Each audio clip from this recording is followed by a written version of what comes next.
Hello everyone. So in this video we're going to discuss our next part, that is second model of maxima and minima, which is based on this concept. So the concept says if x to the power m and y to the power n is k, आपको product का value अगर constant दिया हुआ है where x, y, m, n are all positive, then minimize the value of ax plus by. इसका value minimum करना है हमें. मतलब प्रोडक्ट का वैल्यू दिया हुआ है k means a constant given to us and उसके हिसाब से मुझे बोला है कि मिनिमम समेशन क्या हो सकता है. एग्जांपल ऐसा बोला हुआ है कि एक्स वाई का वैल्यू आना चाहिए 10. बोला बताइए समेशन मिनिमम कब होगा. ये बोल दिया आपको. समेशन किसका? Let's say x plus y का. सो इस टाइप क्वेश्चन जो होंगे या इस वैरायटी क्वेश्चन होंगे वो कैसे सॉल्व होंगे वो उसके बारे में बात करते हैं. सो यहाँ पर भी जो हमने लास्ट वीडियो में डिस्कस किया था यहाँ डिटेल में डिस्कस नहीं करेंगे. यहाँ डायरेक्टली लिख देंगे. रूल कहता है कि जब ए एक्स के आप n पार्ट करोगे और जब बी वाई के आप n पार्ट्स करोगे उस टाइम पे ये वैल्यू मिनिमम होगी. जब ये कंडीशन पे आप मिनिमम से मैक्सिमम प्रोडक्ट बनाते हो तो सेम कंडीशन है, प्रोडक्ट से मिनिमम समेशन बन जाएगा.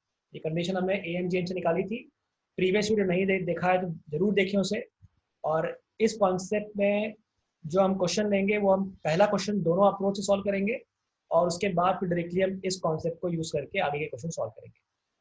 So let's a very basic example. Suppose मान लेते हैं ऐसा बोला हुआ है कि हमारे पास एक वैल्यू दी हुई है कि x y square is given to us 27. X y square 27 है. तो बताइए अगर ऐसा है तो फिर मिनिमम वैल्यू क्या होगा. और मिनिमम वैल्यू निकालना है आपको 32 एक्स प्लस वाई ऐसे कोई नंबर दे दिया. ये वैल्यू मिनिमम कब होगी. तो यहाँ पावर कितना है 1. तो अब हम क्या करेंगे. अब हम ये करेंगे कि हम कहना राइट 32x एक टर्म लिखा और y/2 एक टर्म लिखी मैंने. ऐसा क्यों करा?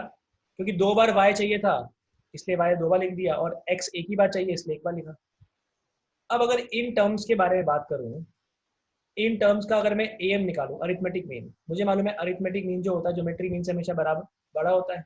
और बराबर कब होगा? जब नंबर्स इक्वल हो जाएंगे और वो ज्योमेट्रिक मीन की मैक्सिमम वैल्यू होती है.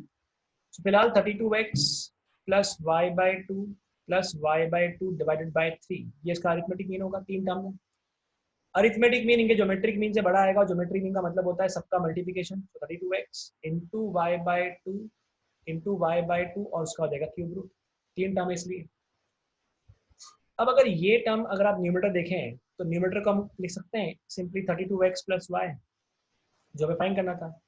उसके अपॉन में आ गया 3 इज मोर देन और equal to cube root of. अब इसको अगर देखा जाए ध्यान से तो 32 एक तरफ हो गया, नीचे आ गया 4 और साथ में आ गया x y square. Right. So 32x plus y के अपॉन में हमें मिल रहा है 3 is more than cube root of. हमें मिल रहा है 32/8 मिल रहा है 4 मिल रहा है सॉरी 32/4 और साथ में क्या आ रहा है? साथ में आ रहा है एक्स वाई स्क्वायर. ऐसा कुछ है. अगर मैं दोनों तरफ क्यूबिंग कर दूं, ये तो क्यूबिंग नहीं भी करते बाद में करते हैं, तो मुझे फिलहाल मिल रहा है 32x plus y divide by 3 is more than. इसका वैल्यू क्या आ रहा है? इसका वैल्यू अगर आप ध्यान से देखें तो आपको क्या मिलेगा 3 और यहाँ कितना मिल जाएगा 8 times of x y square. Right. और इस बार आप ध्यान से देखिए कि एक्स वाई स्क्वायर जो बच रहा है उसका वैल्यू आपको ऑलरेडी दिया हुआ है. मतलब यहाँ पे एक्स वाई स्क्वायर की जगह पे I can put the value और एक्स वाई स्क्वायर दिया हुआ है 27 तो 27 आ जाएगा. तो अगर इसको सॉल्व किया जाए तो आपको मिलेगा 32x plus y divide by 3 is more than और equal to 2 into 3. So I can say 32x plus y is always more than equal to 18. मतलब अगर ये वैल्यू की बात करें, ये वैल्यू हमेशा 18 से ऊपर होगी. तो देयरफॉर अगर मिनिमम की बात करेंगे सो मिनिमम वैल्यू भी क्या हो सकता है? मिनिमम भी कितना हो सकता है? 18 हो सकता है. ये कॉन्सेप्ट यूज किया आपने. अरिथमेटिक मीन ज्योमेट्रिक मीन से बड़ा होता है, ज्योमेट्रिक मीन हार्मोनिक मीन से बड़ा होता है. वो अपन कॉन्सेप्ट से इसको बेसिकली डिराइव किया.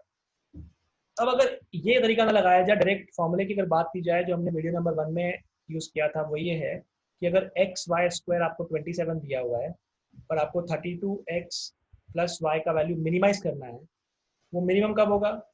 वो मिनिमम तब होगा जब 32x के अपॉन में ये वाली पावर आएगी और y के अपॉन में ये वाली पावर आएगी। रूल क्या था? रूल ये था कि अगर ax प्लस बी वाई को मिनिमाइज करना है, लेकिन आपको x की पावर में m और y की पावर n का वैल्यू कोई कांस्टेंट दिया हुआ है, तो ये वैल्यू मिनिमम कब हो जाएगी? जब ax के अपॉन में m आएगा और बी वाई के अपॉन में n आएगा और ये वाला पार्ट इक्वल हो जाएगा। तो बस वो यूज कर लेते हैं। अगर ये इक्वल है और मान लेते हैं ये सब k है, राइट, तो कहना राइट x का वैल्यू आ जाएगा k अपॉन 32 और y का वैल्यू आ जाएगा 2k। ये वैल्यू अगर मैं यहाँ पे पुट कर देता हूँ तो मुझे क्या मिलता है? k अपॉन 32 इंटू 2k का square is equal to 27, right. इसको हम सिंप्लीफाई करें तो हमें क्या मिलेगा? ये हमें मिल जाएगा ultimately k upon 32 into 4k square is equal to 27, जिसे अल्टीमेटली आपको मिल जाएगा k क्यूब अपॉन 8 इज 27 और I will get k cube is equal to 27 into 8 और मुझे k का मिल जाएगा value 3 into 2 which give you 6। k का वैल्यू 6 आ जाएगा। जब k का वैल्यू 6 होगा उस टाइम पे ये वैल्यू मिनिमम हो जाएगी। सो k 6 है, बट मुझे x और y निकालना है। x का मेरा वैल्यू था k अपॉन 32 और y का वैल्यू था 2k और मेरा k 6 आ रहा है। देयरफॉर x का वैल्यू आ जाएगा 6 अपॉन 32, y का वैल्यू आ जाएगा 2 इंटू 6, तो x का वैल्यू आ गया 6 अपॉन 32 और y का वैल्यू आ गया 12। उस ये नंबर्स के ऊपर जो 32x प्लस वाई है मिनिमाइज हो जाएगा। सो सब्स्टिट्यूट करते हैं 32 into 6 by 32 plus y is 12, तो आपको मिलेगा 6 प्लस 12, आंसर इज 18। तो ये अपन ने आंसर निकाला 18, जो यहाँ से बिल्कुल मैच करता है, मिनिमम वैल्यू 18। तो ये AMGN का रूल लगाया है ना। और ये सेकेंड तरीके से अपन ने ये रूल लगाया कि ax अपॉन m का वैल्यू जब by अपॉन n के बराबर होगा उस टाइम पे इसका वैल्यू बराबर आ जाएगा। ये कॉन्सेप्ट का यूज करके हम क्वेश्चन सॉल्व करेंगे। और so we have next question है xy का वैल्यू 28 है और 4x प्लस 7y मिनिमाइज करना है। तो जब 4x के अपॉन में 1 आएगा और 7y के अपॉन में 1 आएगा, बिकॉज पावर दोनों की 1 1 है, उस टाइम पे ये वैल्यू मिनिमाइज हो जाएगा। मतलब x का वैल्यू k/4 रहना चाहिए और y का वैल्यू k/7 रहना चाहिए, और ये वैल्यू यहाँ डाल देते हैं तो आपको k मिल जाएगा। सो xy का वैल्यू अगर 28 है और ये वैल्यू को यहाँ पुट करते हैं तो k/4 into k/7 is 28, k square is 28 का स्क्वायर, तो k का वैल्यू 28 होगा, तभी ऐसा पॉसिबल होगा। k का वैल्यू 28 है तो कह रहा राइट, इसका मतलब ये हो गया x का वैल्यू क्या हो जाएगा? 28 अपॉन 4 मतलब 7, यहाँ से निकाल रहे हैं अपन, और y का वैल्यू हो जाएगा 28 अपॉन 7 मतलब कि 4। जब x का वैल्यू 7 होगा और y का वैल्यू 4 होगा, उस कंडीशन पे ये वाला सम मिनिमाइज हो जाएगा। और मिनिमम कितना होगा तो निकाल लेते हैं, 4 into 7 and 7 into 4 this give you 28 plus 28, 56 is the minimum value of this summation अगर आपका xy 28 है तो। 4x प्लस 7y मिनिमाइज होगा, मिनिमम कम से कम 56 अगर xy 28 है, right. Then you have the next question as the last question as कि if x y are positive real numbers such that x square y cube is 108, then the least value of x plus y. Again, अब x के ये x के upon में ये वाली power आएगी, so x upon 2, और ये जो टर्म होता है y वाला इसके अपॉन में 3 आएगा, और जब ये वैल्यू बराबर होगी तब आपका सम मिनिमम हो जाएगा। तो x का वैल्यू आना चाहिए बच्चों 2k और y का वैल्यू कितना होना चाहिए? y का वैल्यू होना चाहिए 3k। ये वैल्यू यहाँ डाल देते हैं। सो 2k का होल स्क्वायर साथ में मिल गया 3k का whole square is equals to आ गया 108, जिससे आपको मिल गया 4k स्क्वायर इंटू, अच्छा क्यूब था ये, sorry, into 27k cube is equals to 108। So आपको मिल गया k की पावर 5 इंटू 24 4 जा होता है 108 इज इक्वल्स टू 108, तो आपको k मिल जाएगा यहाँ से 1। जब k का वैल्यू 1 होगा उस कंडीशन में जो x y होंगे that will give you the minimum value of x plus y. तो अगर वो वैल्यू निकाली जाए तो x का वैल्यू आ जाएगा 2 और y का वैल्यू आ जाएगा 3, इसलिए x प्लस वाई का मिनिमम वैल्यू क्या हो जाएगा? x प्लस वाई का मिनिमम वैल्यू हो जाएगा आपका straight away 5। Option number C बन जाएगा आपका यहाँ पे आंसर। तो रूल क्या होगा? रूल ये है बच्चों कि ax के अपॉन में m is equals to by के अपॉन में n होगा, तब आपका प्रोडक्ट मैक्सिमाइज हो जाएगा और समीशन मिनिमाइज हो जाएगा। या अगर आपको मिनिमम सम दिया हुआ है तो प्रोडक्ट मैक्सिमाइज हो जाएगा। इंटरचेंज कर सकते हैं बट रूल यही रहेगा आपका। तो दो मॉडल इसी कॉन्सेप्ट पे बेस्ड है।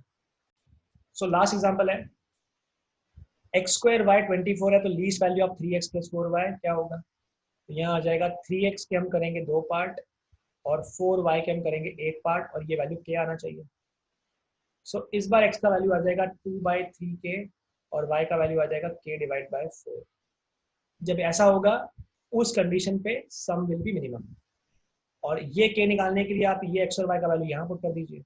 सो x का स्क्वायर डायरेक्टली कर रहा हूँ मैं 4/9k स्क्वायर इंटू y हो जाएगा k/4 और ये आना चाहिए 24। सो 4 से 4 कट हो गया, आपको मिल रहा है k³ is equals to 24 into 9। और k³ की बात करोगे इसको मैं लिखता हूँ 8 इंटू 3 इंटू 9। सो k का वैल्यू आ जाएगा 2 इंटू 3। सो k आ जाएगा 6। जब k का वैल्यू 6 होगा उस कंडीशन में जो आपको x और y मिलेंगे, उस कंडीशन पे जो x और y मिलेंगे उस टाइम पे sum will be minimum. So x का वैल्यू की अगर बात करें k 6 होगा तो 4 आ जाएगा और y का वैल्यू आ जाएगा आपका 3 बाय, या सिंपली लिखते हैं 6/4। इन वैल्यूज के ऊपर the sum will be minimum. और सम निकालने के लिए आप डाल दीजिए x का वैल्यू। सो x का वैल्यू 4 आ गया और y का वैल्यू 6/4 आ गया, 3 कट हो गया, आपको मिल गया 12 + 6 आंसर इज 18। इस पूरे एक्सप्रेशन का मिनिमम वैल्यू जो हो सकता है वो क्या हो सकता है बच्चों? 18। ऐसे निकाला जाएगा minimum summation. Right, thank you.